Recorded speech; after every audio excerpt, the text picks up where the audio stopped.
Tonight on Dark Matter Nap, we are going to explore a scenario that feels like the ultimate cosmic nightmare. Imagine waking up tomorrow, looking out your window and realizing the sun isn't rising. You check the time, but it's already noon. You look up at the sky, and instead of a bright blue atmosphere, you see a ceiling of absolute pitch-black darkness. The stars are visible, but they aren't twinkling happily. They look cold, distant, and completely unmoving. Our planet has just been violently kicked out of the solar system. We have been ripped away from the gravitational warm embrace of our sun, and we are now drifting blindly into the infinite, freezing void of deep space. We take our sun for granted. We view it as a permanent fixture in the sky, but in reality, Earth is tethered to the sun by a delicate gravitational thread. What happens if a rogue star passes too close to our solar system and snaps that thread? What happens when Earth becomes a rogue planet, a cosmic orphan wandering through a dark desert where the temperature sits just a hair above absolute zero? Most people think that if Earth were ejected into deep space, all life would instantly freeze and end within minutes. But reality is far stranger, more resilient, and more terrifying than that. Humanity would not go down without a massive, desperate fight. Tonight, we will break down the exact timeline of a frozen Earth. We will see how long our atmosphere can survive, where the last pockets of humanity would hide, and how life might endure for billions of years in the deep dark. Before we chart this terrifying journey into the frozen unknown, take a second to like this video and subscribe to the channel. It helps this channel reach more curious minds like yours. Now, settle in, turn off the lights, and let's face the endless night. In the first 24 hours after ejection, the world would plunge into chaos. Without sunlight, global temperatures would begin a steady, unstoppable nosedive. However, the drop wouldn't be instantaneous. Earth's atmosphere acts like a thick greenhouse blanket, trapping the residual heat we accumulated while we were still orbiting the sun. By day 3, the global average temperature would drop to freezing levels, around 32 degrees Fahrenheit or 0 degrees Celsius. By the end of the first week, it would plunge to 0 degrees Fahrenheit or minus 18 degrees Celsius. The first casualties of this new reality would be the plants and agricultural systems. Without sunlight, photosynthesis stops completely. The green leaves of forests and crops would wither and die. Marine food chains would collapse as microscopic phytoplankton in the oceans perish from lack of light. But humanity would still be alive. Our electrical grids would continue to function for a short time, powered by coal, natural gas, and nuclear power plants. Cities would glow like lonely islands of neon light in a completely black continent. People would huddle inside their homes, blasting their heating units, watching the outside world freeze over, realizing that the sun is never coming back. Within a month of our cosmic banishment, global temperatures would slide down to minus 100 degrees Fahrenheit or minus 73 degrees Celsius. At this temperature, the water systems of our planet undergo a dramatic, irreversible transformation. The surfaces of our vast oceans would begin to freeze solid. The ice sheets would start at the poles and rapidly crawl toward the equator, locking down the waves in a permanent crystal armor. But here is where geology saves the planet from total solidification. Ice is an exceptional thermal insulator. As the top layer of the ocean freezes, it creates a massive, protective shield over the liquid water below. Furthermore, Earth generates its own internal heat.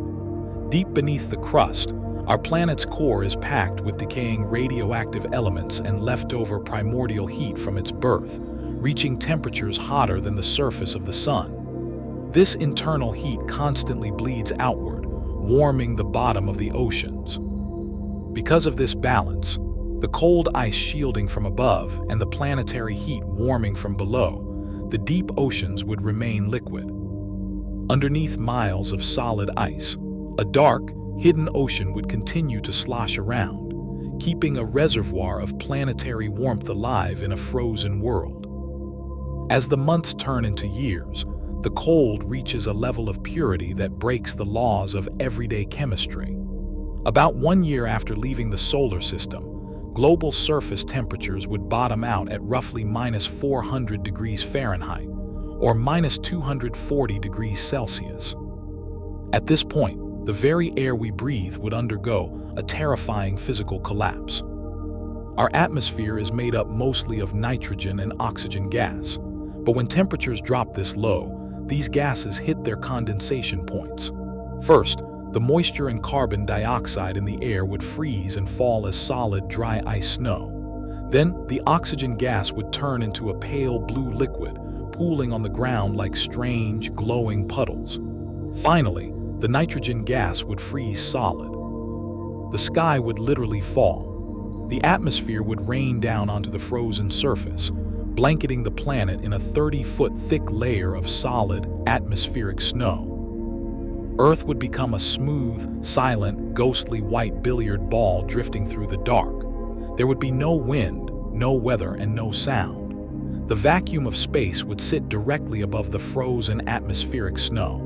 If you stood on the surface, you would be standing in an absolute wilderness of ice, surrounded by the frozen, preserved corpses of our ancient cities.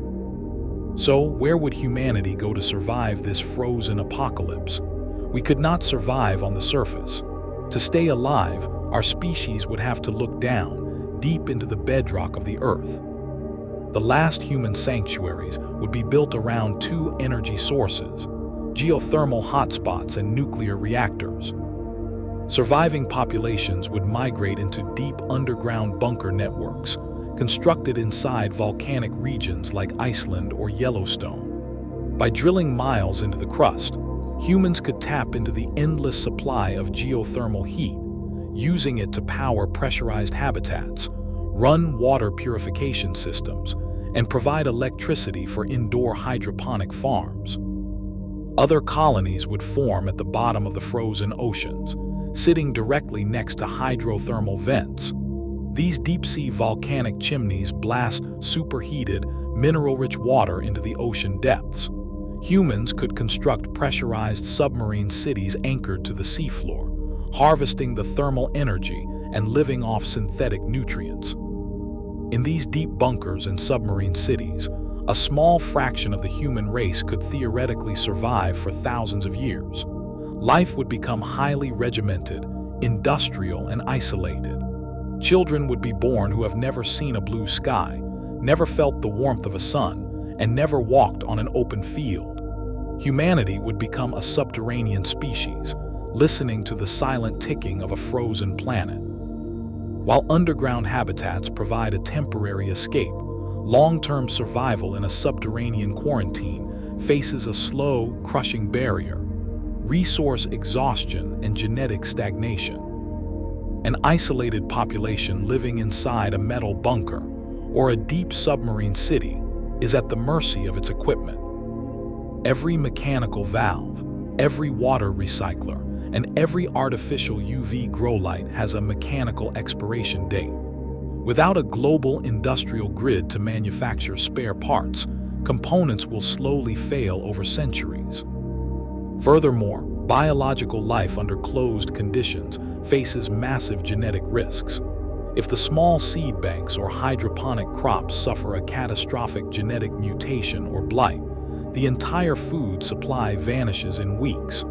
Human populations would also face the threat of inbreeding depression, requiring strict reproductive governance to maintain genetic health. Over thousands of years, as the machinery rusts and the geothermal heat subtly shifts, the human sanctuaries would slowly go dark, one by one. The lights would flicker out, and the underground chambers would freeze over, sealing our final generation inside a tomb of solid rock. Humanity would join the rest of the planet's biology, becoming a preserved, silent monument to a species that tried to outthink the cosmos. Even if humanity eventually fades, life itself might endure on a rogue Earth. Deep down at the volcanic hydrothermal vents on the ocean floor, primitive organisms, extremophile bacteria and tube worms, do not care about the sun. They have spent billions of years living in pitch-black darkness, thriving entirely on chemical energy through chemosynthesis. These organisms would keep swimming, completely unaffected by the freezing of the surface.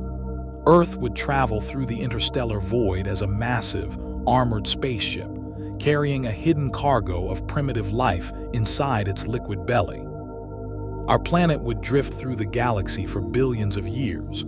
Because space is mostly empty nothingness, the chances of Earth crashing into a star or a planet are almost zero.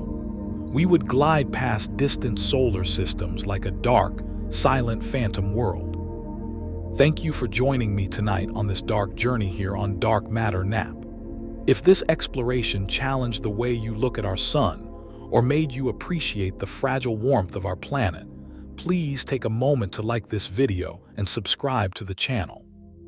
Your support helps us continue to create these late-night deep dives into the cosmos. The next time you walk outside and feel the warmth of the morning sun on your face, appreciate it not just as a daily routine, but as a beautiful, vital thread that keeps our world from falling into the eternal freeze. Sleep well tonight, knowing that our planet is still locked in its warm, steady orbit. Good night, and may your dreams reach far beyond the horizon.